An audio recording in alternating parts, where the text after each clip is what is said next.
عدالت نے والدین کو انصاف فراہم کر دیا ہے اور اسی حوالے سے مزید تفصیلات جانیں گے. پہلے ARY نیوز کے نمائندے فاروق سمیع ہمارے ساتھ موجود ہیں اور ان سے ہم ذرا ایک طریقے سے ریکیپ بھی لیں گے اور ساتھ میں انتظار کے والد اشتیاق احمد صاحب ہمارے ساتھ اسٹوڈیوز میں موجود ہیں, ان سے بھی بات کریں گے. لیکن پہلے ہم ایک بار پھر سے فاروق سے ذرا بات کریں گے اور فاروق سے چاہیں گے کہ فاروق ہمیں بتائیں. فاروق, اس کیس کا ایک بار پھر سے ذرا بیک گراؤنڈ بتا دیجیے گا بہت سارے لوگوں کے لیے جنہوں نے ہمیں ابھی جوائن کیا اور ان کو نہیں پتا کہ جب یہ انتظار حسین قتل کیس جب سامنے آیا تھا تو میڈیا پہ بھی کتنی بات چیت ہوئی تھی اور ہم خود کتنی اذیت میں تھے کیونکہ بہت کڑیل جوان لڑکا تھا یہ.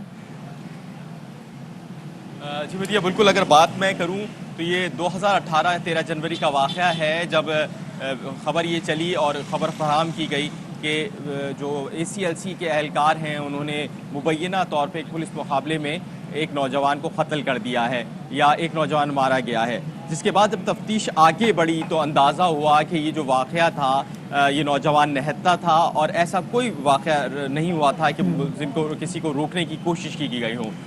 اس کے بعد اس کی CCTV فوٹیج آئی تو اس واقعے نے سب کو ہلا کے رکھ دیا. کراچی میں تمام سول سوسائٹی ہو, میڈیا آرگنائزیشنز ہو, سارے ہی افراد ہل گئے کیونکہ یہ ایک بڑا سوال تھا اس طرح ایک نوجوان کو دن دہاڑے جو ہے وہ مارا گیا. اور جس وقت یہ واقعہ ہوا تو اس کے بعد اس کیس کو, اگر میں کیس کے انویسٹیگیشن کی بات کروں تو سب سے پہلے چند جو پولیس افسران کے نام سامنے آتے رہے جن میں ایک SSP لیول کے افسر تھے. اس کے ساتھ ساتھ ایک DSP کے بیٹے سے جھگڑے کی خبریں آتی رہیں کہ انتظار کا اس سے جھگڑا ہوا تھا جس کے وجہ سے یہ واقعہ رونما ہوا.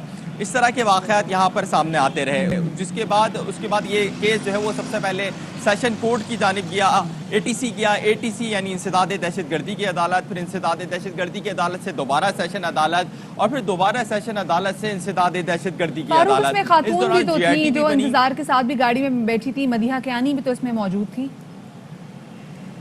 ہاں یہ بالکل ایسی ہے, لیکن یہ تمام باتیں جب سامنے آئی, جب CCTV سامنے آئی. اچھا, اس جب آپ نے خاتون کی بات کی ہے مدیحہ کیانی کی, تو یہ بہت عرصے تک لاپتہ رہیں. یہ اس کیس کے حوالے سے ایک انسانی ہمدردی بھی ہوتی ہے کہ انسان سامنے آتا ہے اور اس کیس کو جو ہے وہ بات کرتا ہے اس کیس کے اوپر اور کوشش کرتا ہے کہ جو اس کے ساتھ تھا چاہے وہ کوئی بھی اس سے اس کا رشتہ ہو اس کو انصاف دلانے کی کوشش کرے. تاہم ایسا نظر نہیں آیا. عین اس وقت پہ جبکہ ٹرائل تقریباً مکمل ہو گیا تھا تو مدیحہ کیانی آئیں, انہوں نے پھر بات کی اور ان کا جو بیان تھا وہ بھی تفتیش کے حوالے سے اگر ہم دیکھیں, ایک تو پولیس کی جانب سے کیونکہ یہ پولیس ورسز پولیس مقابلہ تھا تو معاملہ تھا, تو اس وجہ سے ہم نے یہ دیکھا کہ تفتیش کافی ایسی ہوئی جس میں ہم کہہ سکتے ہیں کہ کافی فلاس تھے. جیسے کہ جو اعلیٰ افسران تھے جن میں ایک SSP اور DSP کے لیول کے افسر تھے ان کو شامل تفتیش کرنا چاہیے تھا, ان کو اس طرح شامل تفتیش نہیں کیا گیا. یہ بھی جو قانونی حلقے ہیں وہ کہتے ہیں. اس کے ساتھ ساتھ جو ہوا کہ مدیحہ کیانی نے جو بیان دیا اس میں انہوں نے کہا کہ میں پہچان نہیں سکتی. اس کی وجہ یہ بھی تھی کہ جو CCTV فوٹیج آئی تھی اس میں یہ دیکھا گیا تھا کہ یہ معاملہ ہم نارملی جب ہم اس طرح کے واقعات رپورٹ کرتے ہیں جس میں ٹارگٹ کیا جاتا ہے یا اس طرح چیز کیا جاتا ہے تو ہوتا یہ ہے کہ کہیں موبائل کھڑی ہوتی ہے, وہ کسی گاڑی کو رکنے کا اشارہ کرتے ہیں, جب وہ گاڑی نہیں رکتی وہ چیز کرتے ہیں اور پھر فائرنگ اگر ہوتی ہے اس وقت بھی SOPs یہ ہیں کہ ٹائر پہ گولی برسائیں. یہاں پر معاملہ یہ تھا کہ گاڑی روکی گئی, 2-3 گاڑیاں وہاں پر آئی, موٹر سائیکلیں آئیں اور اس کے بعد پھر شناخت کرنے کے بعد اس کو گولی برسائی گئی. پھر دوسرا یہ ہے کہ یہ ان یونیفارم یعنی کہ یونیفارم میں ملبوس نہیں تھے, موٹر سائیکل پر بیٹھے ہوئے تھے اور مقدس حیدر صاحب کے جو ہے وہ گارڈز اور ان کا جو ہے وہ پرسنل سیکیورٹی آفیسر ایسے تھے. تو اس وجہ سے یہ کیس تھوڑا ڈفرینٹ تھا, ڈونٹ یو تھنک؟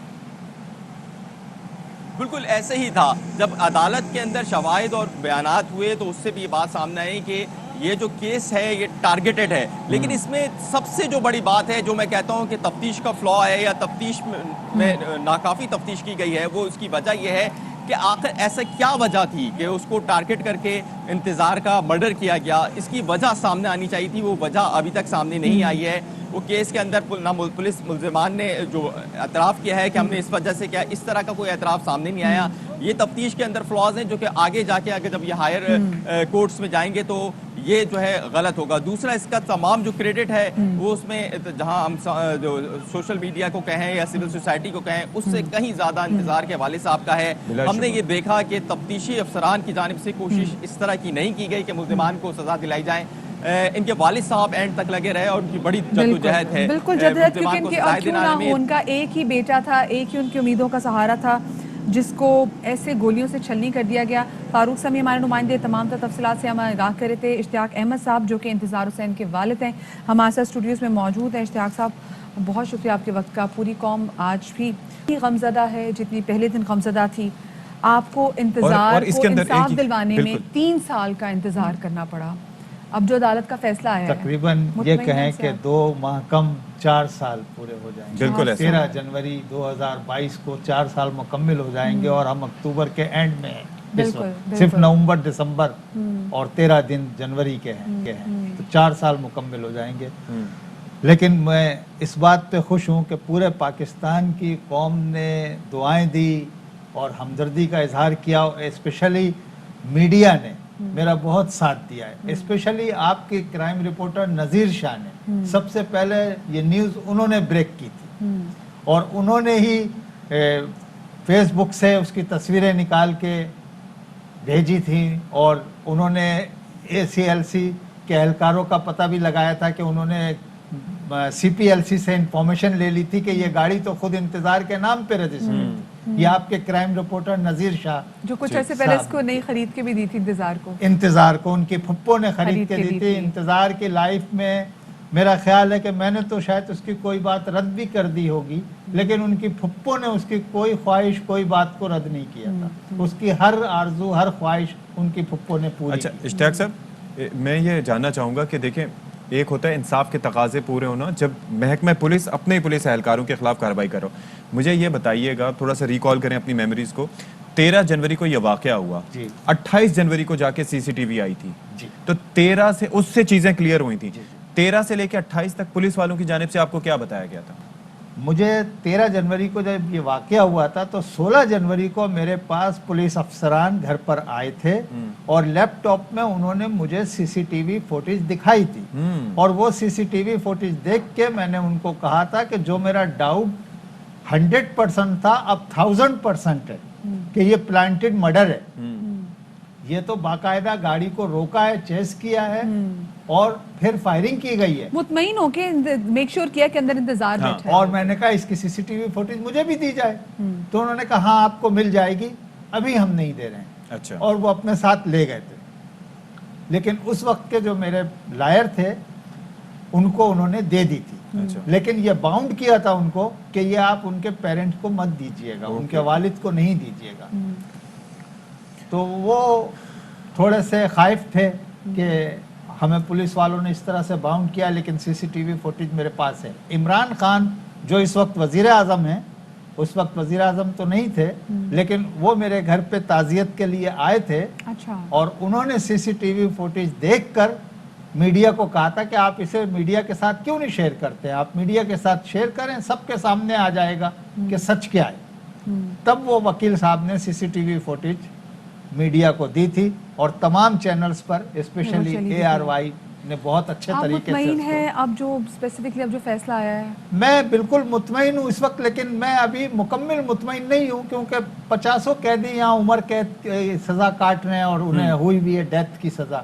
تو جب ڈیتھ کی سزا ہو گئی ہے تو عمل درآمد بھی ہو. عمل درآمد بھی ہو. اس کے اندر ایک اور چیز آپ کو کیا لگتا ہے, کسی بھی ہم اس کے ریومرز میں نہیں جا رہے یا کوئی اس طرح چیزیں اسپیکولیشنز میں نہیں جا رہے, لیکن آپ کو لگتا ہے کہ یہ جو 2 افراد ہیں جن کو سزائے موت سنائی گئی ہے, باقی جو انہوں نے اپنے تئیں یہ سارا فیصلہ کیا تھا کہ ہم نے اس کو ٹارگٹ کرنا ہے؟ نہیں, اپنے تئیں کیوں کریں گے, وہ انتظار کو جانتے بھی نہیں تھے. یہ تو اس کے پیچھے موٹیو بھی ہے, لیکن میرا موقف یہی ہے کہ اگر اس کی تفتیش پولیس سے کرانے کے بجائے, اور میں ان فیوچر بھی اور بہت سے معصوم بے گناہوں کے لیے یہ بات کر رہا ہوں کہ جہاں پہ پولیس ایکیوز ہو وہاں پہ پولیس تفتیش کیسے کرے گی؟